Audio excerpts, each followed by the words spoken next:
Welcome to another episode of Community Chat. My name is Kevin Tocci, and I will be your host for this series of conversations that we're going to be having with the candidates that are going to be on the April 25th ballot. The candidates that will be on there will be three that will be running for the 3-year term: Daniel Eddy, William Cormier, and Wendy Happel. And then there's the 1-year term to fill that, I believe it's Roger Wood's term, and Ken Coyle is a candidate for that seat. So it happens that joining us today is Ken Coyle.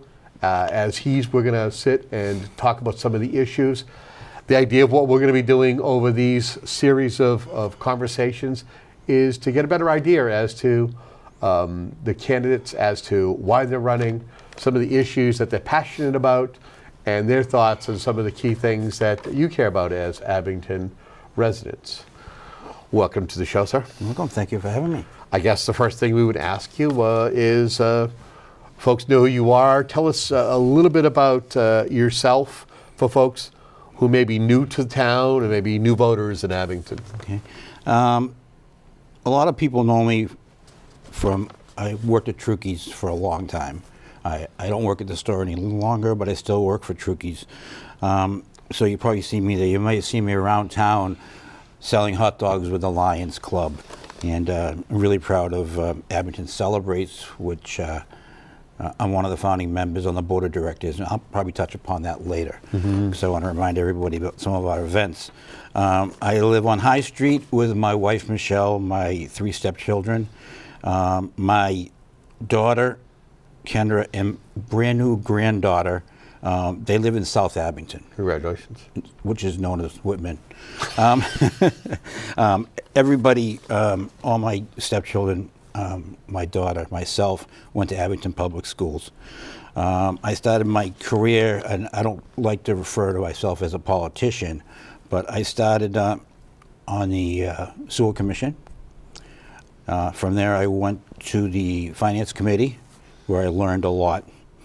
Board of Health, and then I moved on to the Board of Selectmen. I served 3 terms, and I say 3 terms, I believe in term limits. And so 3 terms I was up, and believe it or not, it's not that they wanted to keep me, but COVID was happening. So the election was delayed a little bit, so I stayed a little bit longer than 3 years there. I've also been, after that, I think I got off right when COVID started, so that was probably like 2000 or thereabouts. As a member of the Board of Selectmen, I helped form the Affordable Housing Trust. So I stayed on as that. I was also a member of the Summer Concerts Committee. But then I kicked into the Abington Celebrates. We just celebrated our 10th anniversary last year. We were able to, with a hard working group of volunteers, we were able to bring the fireworks back to town, and we've had them 10 years. And from our one weekend, it has now expanded to 4 actual weekends, and I'd like to do other things too. But so I'm really proud of what Abington Celebrates has done, and we bring free family fun events with no cost no taxpayer money used at all, which is a good thing. Volunteers. We have the fireworks, which is the June event, but we've added Oktoberfest. And if you don't know me by now, my tradition is to wear lederhosen, and it really shows off my legs. So that's a bonus. And we have the Island Grove Christmas event we have. And recently, we just, with the help of Abington's favorite pirate, Mike Carini, we've done a town-wide yard sale. And I'm mentioning that because it is happening on April 18th. And that's really a great event. And you know it's well when Rockland does the same thing. They had it this last year, and now they want to do a joint. So we have this year we're probably over 100 houses. And digital map, and they go around and you can have a yard sale. And everybody, it's really well attended. And a lot of Abington food establishments help, and we put them on the map too. So we get a little proceeds from there. So that's just a little bit about my background. I bleed green. Okay, I've lived in Abington my whole life, pretty much. I was going to ask you. No, I know. Have you lived here your whole life? And my standard line is not yet. Okay. So I really care a lot about this town. I'm passionate about this town. So Ken, what motivated you to run for this 1-year term, and what perspective, experience do you think you're going to bring to this position? Well, what motivated me the most is that I couldn't watch the meetings live because they're at 10 o'clock in the morning, and I think that's absurd. And I think this whole override, I just don't like what I've seen the last couple of years, and I thought I could maybe bring my experience, and I wasn't sure if I really wanted to dive deep, so I said I'll do the 1-year term to see how I feel. One other thing I should probably touch upon is, and this camera doesn't come, I had a brain surgery in August. I had a medical procedure, I had a tumor removed, and I was tired for a while, but I feel great now, and I'm ready to get back to work. Remind me of Steve Paraxlis. Yeah, we had these similar things. I haven't talked to him. I'm actually looking forward to seeing him and talking to him because we basically had the same things. Although my understanding, someone told me he found out because he got these weird smells. Yeah. He's smelling. It was his daughter. Yeah. He did a whole interview with Sean Riley talking about it. It was really. Yeah. And he's one of those gentlemen who he doesn't want to be on camera. He's very reserved, but he told the whole story, and it was. Well, just like myself, I hate to be on camera, and I'm very shy and reserved, and I don't know if we should tell the folks at home, but this is St. Patrick's Day. We're filming this, and this is not Guinness, so I want to get this interview done quickly. Okay. What do you see as going to be the most important issue that the town's going to face, at least for the 1 year that you're going to be serving if you're elected? We have to live within our means. The town needs to get better control of the finances and plan. Don't be proactive and not reactive. Don't just say, well, we'll just do an override and pay for everything. We have to tighten our belts, and money is a serious issue. The cost of goods, the cost of everything is going up, witnessed by the gas prices recently. Everything's going up, but we have to get control of our finances. Well, as you alluded to, Abington, like many communities, is facing a significant budget pressure. Yeah. How would you like to approach managing the town's finances while also maintaining essential services? Well, there is an override on the ballot, so the taxpayers will speak when they vote on that. Yeah, it's $3.6 million. Give me your thoughts. I mean, do you support it? Do you not? And what's your thoughts about the menu approach? There's a menu approach where the essential department. Let's start with the menu approach. So since I've been on Abington Celebrates, we've worked hard to get as many groups together and work together for a common goal. We have churches, youth groups, everybody involved, and they all come out. I think having the menu option is very divisive. You know, if you're going to do the override, just do every department in town is, you have kids in school, that's your priority.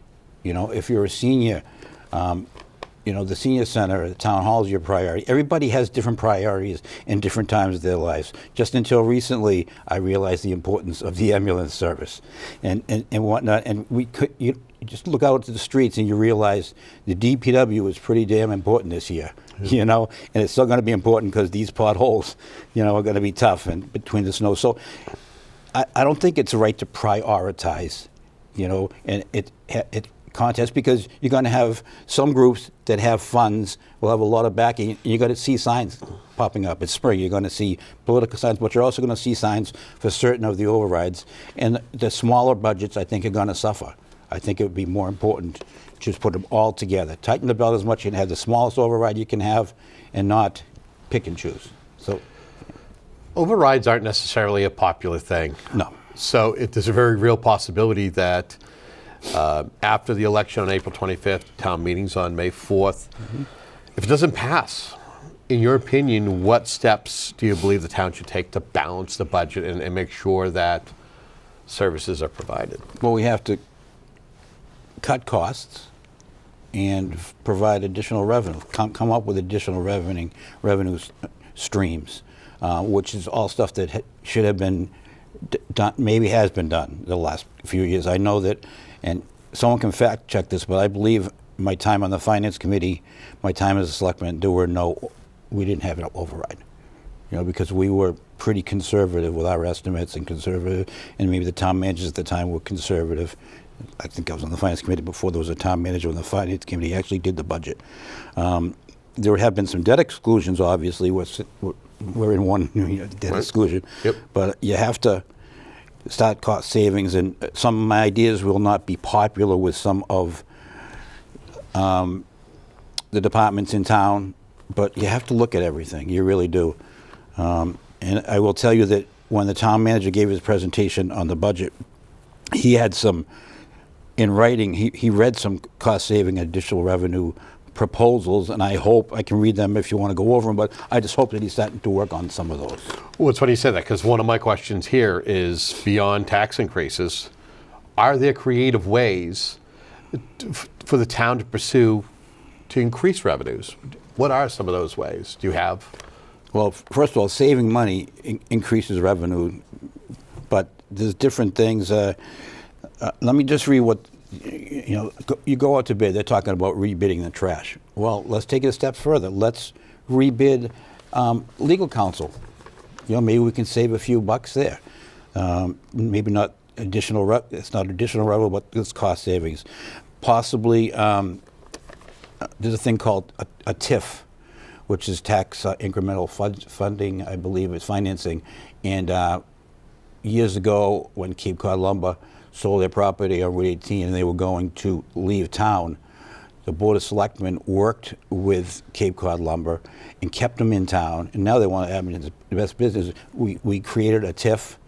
It gives them a little bit of a tax break, and that money that they save on the taxes goes to help finance the construction. A lot of cities that have some blight areas or underdeveloped areas will do that. We could possibly use that on our section of the Naval Air Station. Encourage people. Those two schools that no one even wants to buy. Well, maybe we could work a TIF out with some of these people to say, if you come in and build it up. And the important thing of that is, right now, we're not getting any tax revenue from any of those properties, either of those schools. Mm-hmm. They're just sitting there costing us money. Put something in there so they pay taxes. So that's additional revenue. Okay.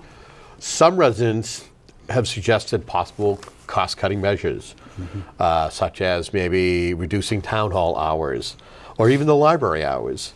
Would you support those types of measures, or would you look elsewhere first? I don't think those two would be good. Okay. There are other things.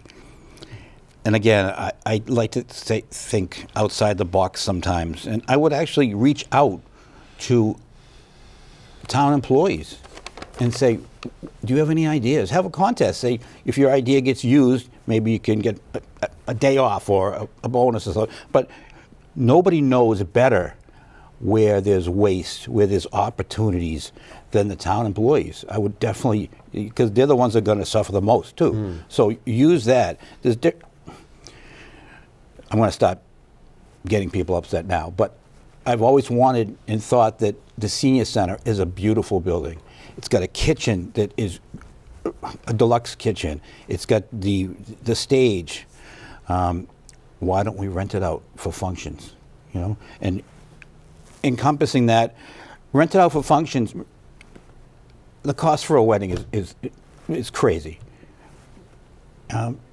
Wedding package, and have your food options could be Abington Business, that sort of stuff. If Abington Photographers, a whole package, and what we could do is that the money that's gained through that, and I know there's costs, you have to pay custodian and clean up and whatnot, but that money that they make, the profit they make, could stay in the senior center's budget to help to fund other projects. So that's just one example, but there's a lot. You're going to be hearing a lot of them.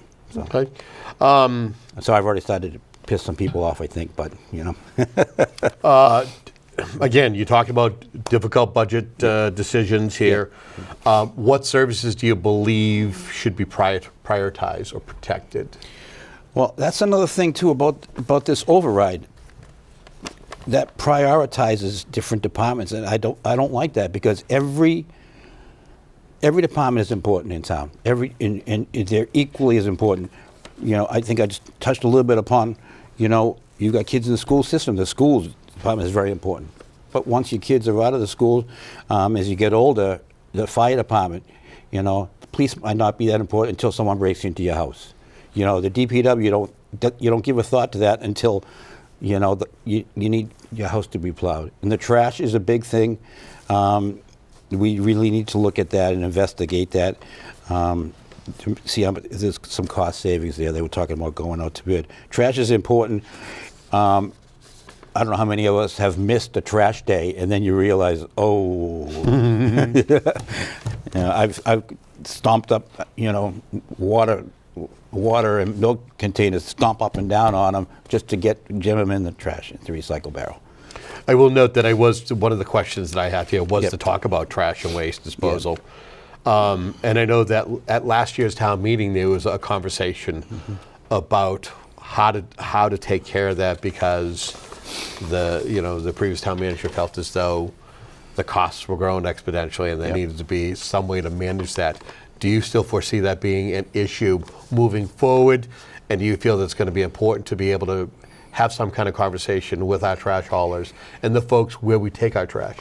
Oh, absolutely. And I know we can look back, and it's too late to kick the can, or whatever that expression is, but we could have had a facility here that might have kept the cost down, but that ship has sailed. But I think we should definitely look into what other options are. There are a lot of people in town smarter than I am. A real lot of people in town. Let's get some experts in here that know about trash. I'm not going to mention his name, but he's a former selectman. And when I go to the finance committees, he sits in the audience just because he's concerned about the trash. When I was on the Board of Health, we redid a trash contract, and one of the women on the Board of Health was an expert on the trash and the haulers. So I would like to get, I'll call it a blue ribbon panel, but I'd like to get a bunch of people in a room together, involve the Board of Health, because it's under their guidance, and talk about different options, actual costs, what we can do, and maybe some people will be. I think one reason they like the trash the way it is now is because it comes out of your tax rate. So when you do your taxes, you can deduct that. But I just think we got to look at it, because it's just like Proposition 2. The budgets are going more than 2.5%. We can only raise 2.5%. So if the budget is going up 3, 4, 5% every year, we have to do something about it. I'm going to ask you a question Yeah. about Prop 2.5. Yeah.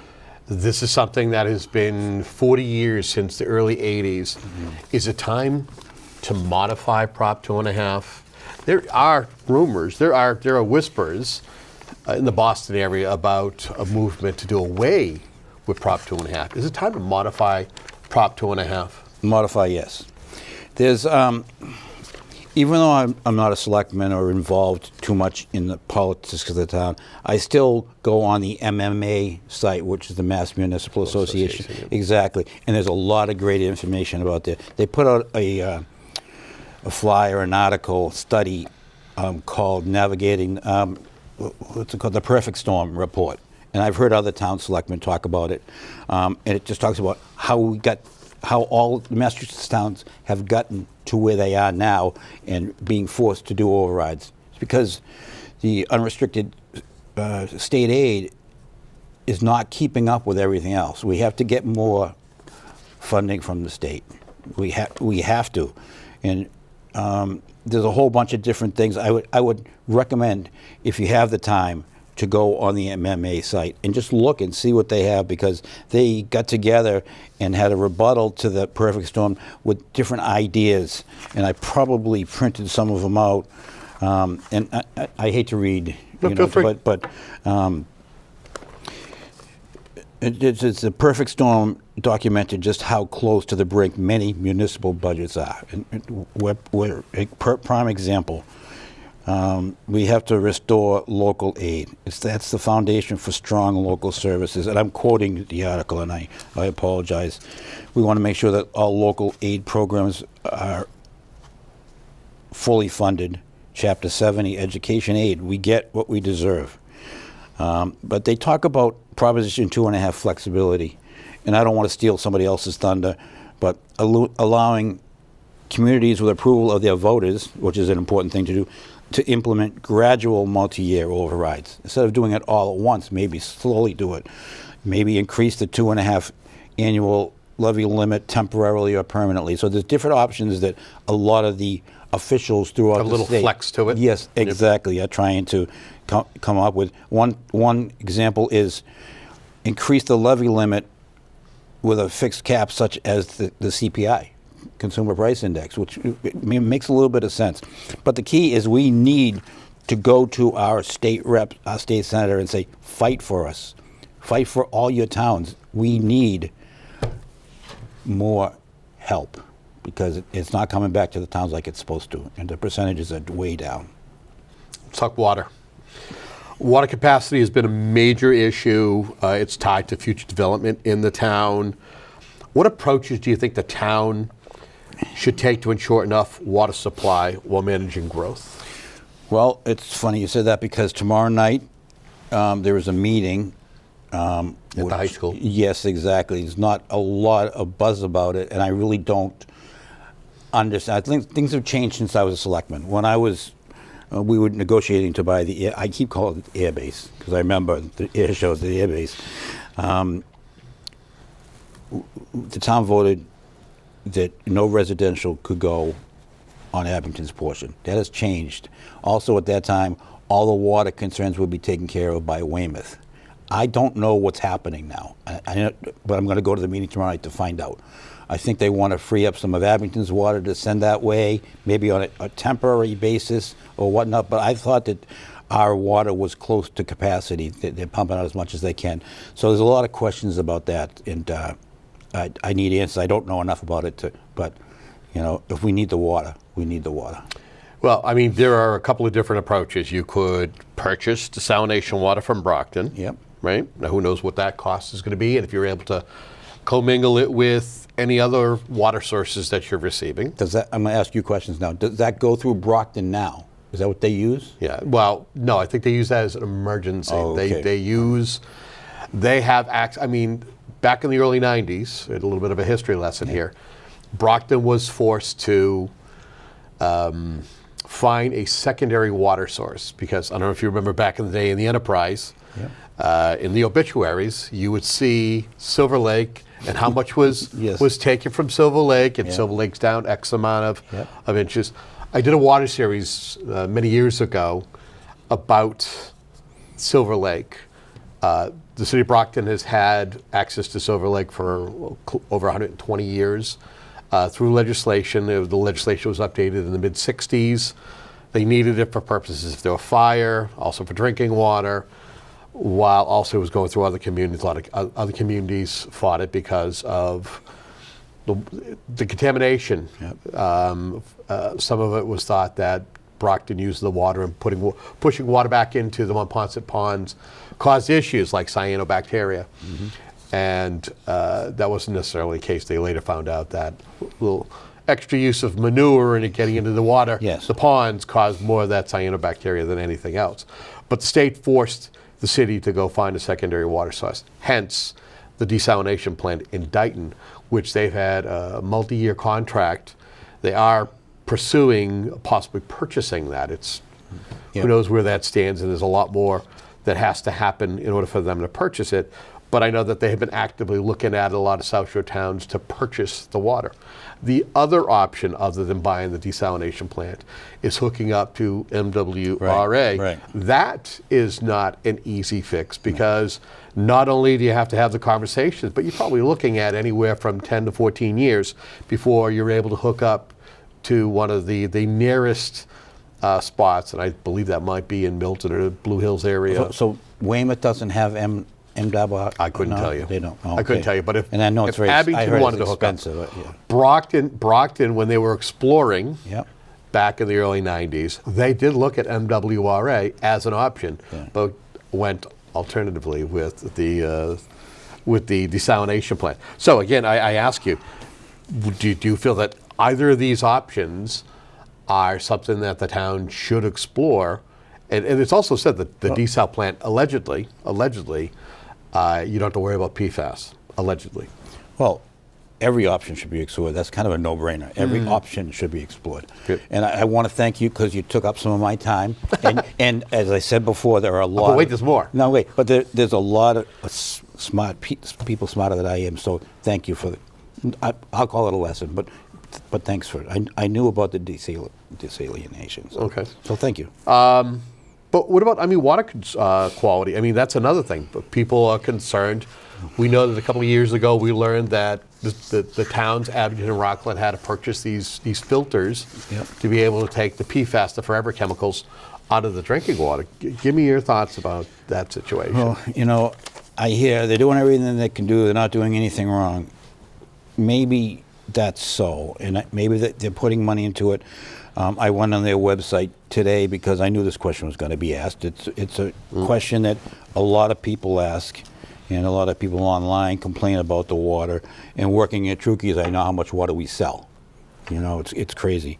But if you go on the Joint Waterworks website to look at their annual water quality report, 2021 is the last one that's up there. So why is that the case? You talk about transparency, you talk about letting people know what's going on. If you look at that 2021 report, they checked the water for 23 different substances. Well, 17 of them are at the max level, right at the max level, not in the middle, not above. And then a couple, sodium and chloroform, are above the max level. And of course, the PFAS has been an issue, still an issue. Last quarter that was reported, Q4 2025, there's some issues that I know they're spending a lot of money, and supposedly in March, the improvements to the two plants are supposed to be done. I don't know. Again, something I have to investigate more. But the water quality for what we pay, it just needs to be improved, and there needs to be more communication. The only communication we'll get from the water department is, we're flushing pipes, well, thank you, and there's a no boil order, boil your water order, and that's scary. Why don't they have the annual reports up there for 2022, 2023? So it's just communication and transparency is important in all government. We alluded to the Naval Air Station. Give me your thoughts. A parcel of that base is Abington. I know that they've had multiple master developers. They're currently on their fourth or fifth master developer. Yes. Give me your thoughts about that, the opportunities or concerns you have for Abington in regards to that property. I just don't want it to be a burden. I want it to be a revenue maker, and it can be a revenue maker. And when I say revenue, I mean increased taxes coming to the town, because we need that. So that's why I fought as a selectman to make sure it was all going to be commercial. Because when you get into the residential, you have to supply the police, the fire, and the school, pay for the education of the kids. And obviously, they would need it, but that's additional expense. If you have businesses or business incubator or try to attract business, and the TIF plays into that too as well. I actually reached out to our Abington representative on the board of directors there, who's a good friend of mine, and I just said, would a TIF work up there? And he said, might have to get approval from the SR, whatever the name of the organization that runs it, but he didn't see why not. So I think we need to attract business. That's a perfect place for business to go to, because you really don't consider it Abington. It is Abington, but you really don't consider it Abington. Okay. Let's talk about the schools. Got a couple of questions on that. Yep. Your schools make up an enormous part of the budget. How should the select board work with the school district to address financial challenges while supporting students and teachers? I just think that we talk about transparency. I think there should just be some more transparency on the school budget too. They've got a tough job to do. I know they do, and the kids, Abington, they get a great education, but maybe there's some duplication in positions that can be removed to save the town money. It just needs to be. It's always been the biggest driver of the override. It's more than half the override this year. It's always been a kind of a. I remember before there was a town manager, and I was on the finance committee. The superintendent of schools would come in with a folded piece of paper. I'm not joking. Come in with a folded piece of paper, hand it over. He goes, "This is what I need for money this year." You know, and it sounds archaic, but there's more transparency now than there was then. But everything needs to be looked with a fine-tooth comb. And if there's money to be made, maybe look at renting out the gym. Maybe I had, as a selectman, I had many requests for residents of Abington to use the gym. You have the gym and the weight room, because there's great facility in there.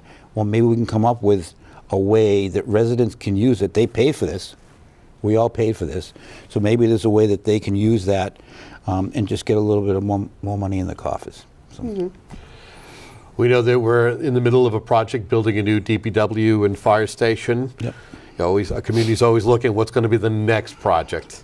Some feel as though replacing the Beaverbrook Elementary School might be the way to go. Or maybe you replace the Woodsdale and Beaverbrook. What do you thought about such a project? I know, again, it's a little early right now in the pipeline, but part of the problem is one of the biggest gripes is that we're paying for windows for the old school that was on the split. Oh, high school? Yes. We're probably still paying for them. I think there was a bond went out for those. And on this year's town meeting, they're going to ask for, I think, a new roof for the Woodsdale and a new boiler for the Beaverbrook, I think. And that's $1 million. They're not going to borrow it, but they're going to ask for it out of the budget. So if you're seriously thinking about these buildings might not be around for long, then maybe we shouldn't be putting money into them. It's just like when you have a junk car and, you know, you need something, you know. It's just, I don't know what the next big thing for the town is. I mean, you really get fire station, police station, DPW. You've got a lot of nice new buildings in this nice new school. So hopefully we can draw the line and coast for a little bit, you know.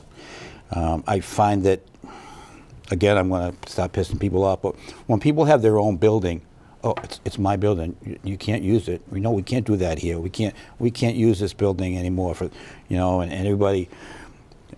I show my age, and I will tell you, I'm 1 year short of being cool because everything's 6'7". No, I'm 6'6".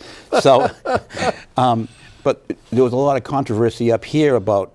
They wanted to have a joint library town hall. Yeah. And there was a lot of discussion, a lot of anger about that, but everybody wants their own building and their own piece of the pie, which is, it's fine and good, but when you get it, share it. Share it with people. Let people use it. So, okay. I don't know if that makes any sense, but. Okay. We touched upon schools. Let's talk just a little bit about public safety.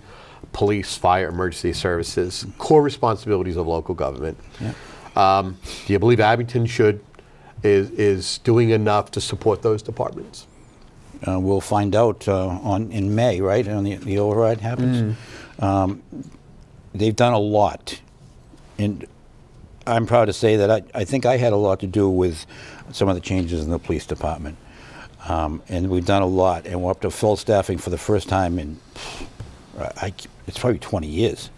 I went to the police chief's presentation.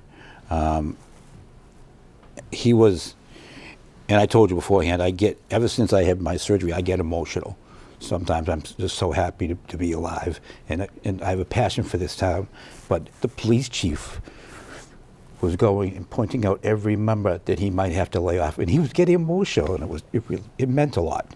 So it's tough when you get these new people, but it's also tough to train them and pay for the training, and then you're going to lay them off, and some other towns are going to get the benefit of that, and then we're going to pay for the unemployment. So it's tough. Where we are, we just got to tighten our belt, and you know, the good thing is, the bad thing is, if we don't fund that override, they're going to go back into overtime, which costs the town more money, and you pay for, you're going to pay for uninsurance. So I think where we're at, but it scared me, the chief, and I will tell you, I really don't know him that well, but I was very pleased. He was very articulate, and you could tell he has a passion for the town. He talked about next year, he's already talking about an override, even if this comes. So that really scares me. And he did say that the officers are very well paid now. So maybe we should, keep that in the back of our minds. Two groups that I think are essential, our seniors and our veterans. The senior population continues to grow, and veterans are very important to our community.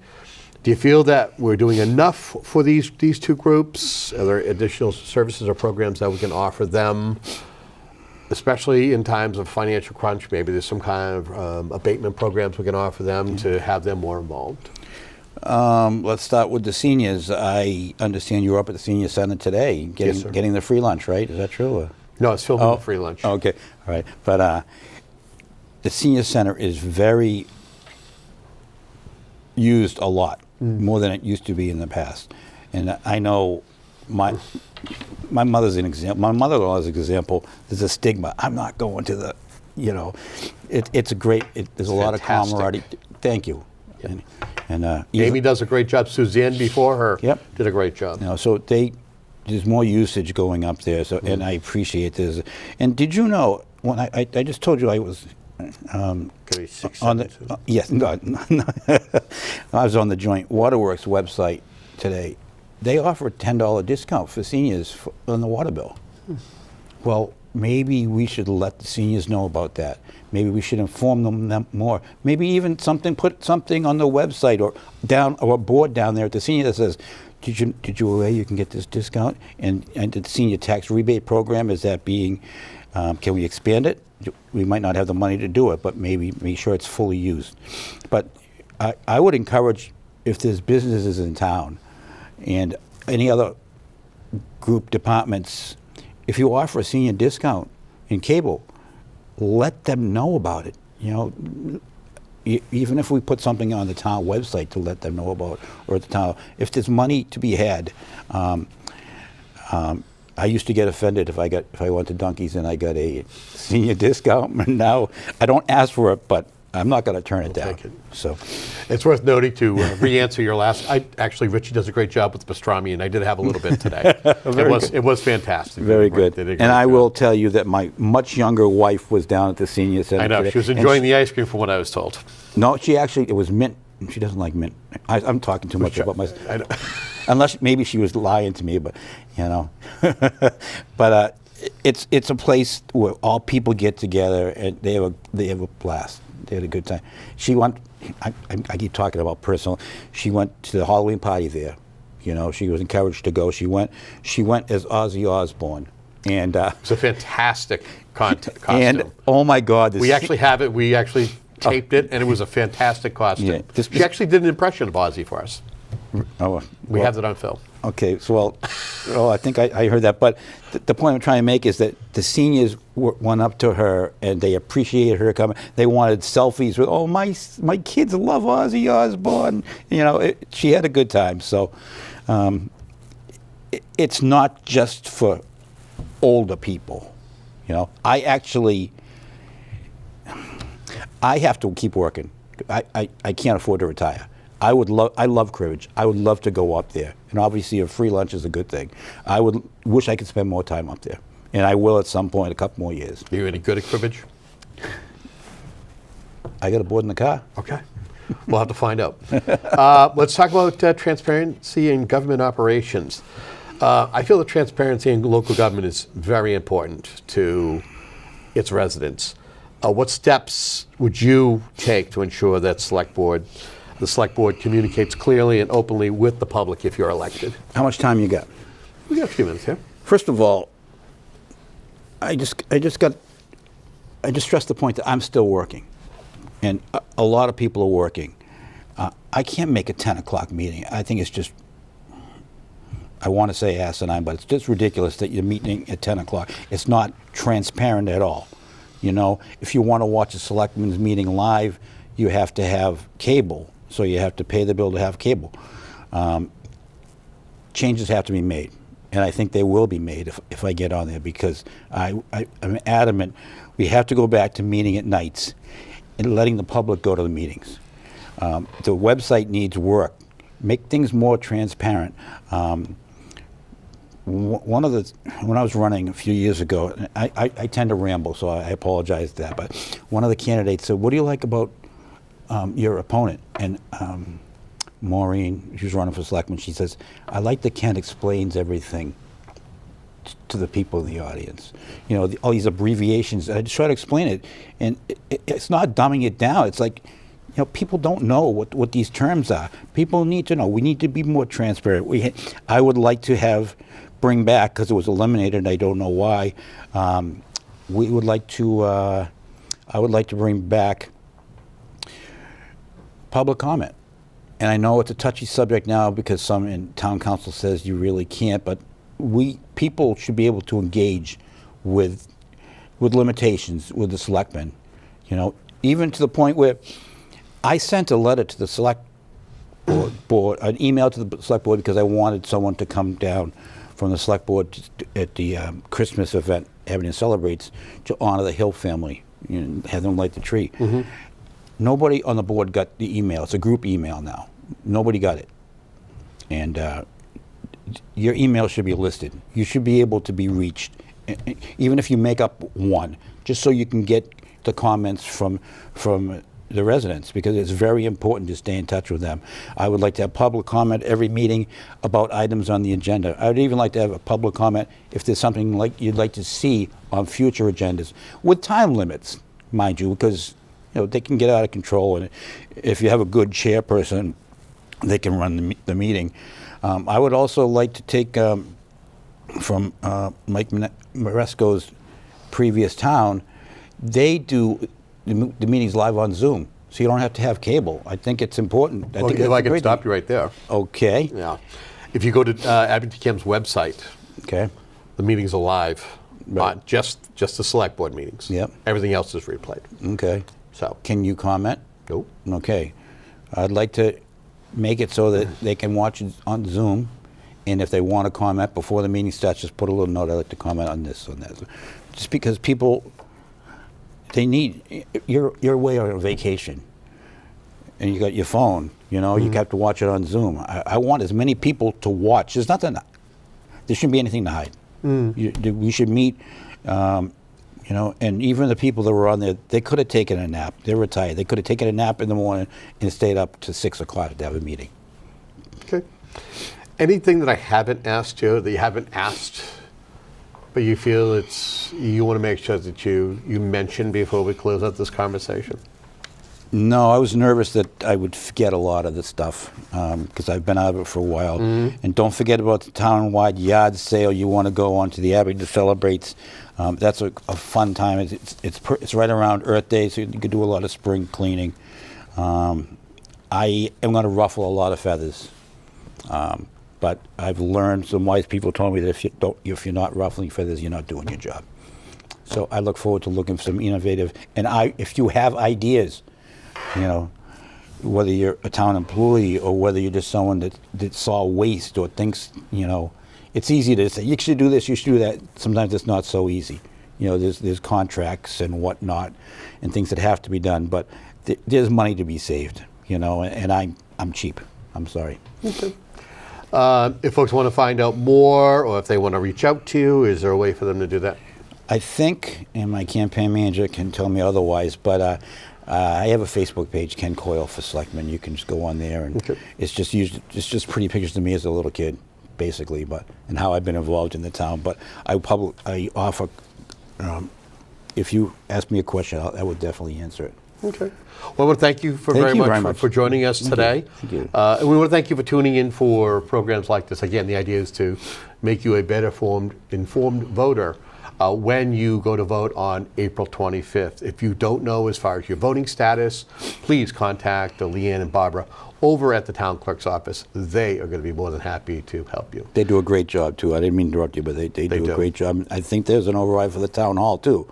And so that's why if there was, here I'm still spouting myself, but if there was one amount, they wouldn't be left, Some groups are going to be left on this on the wayside, I'm afraid of. So, Well, thank you again for I'm joining us. sorry, though. And we want to thank you for joining us. Again, you've been tuned in to Community Chat. Until the next one, have a great day.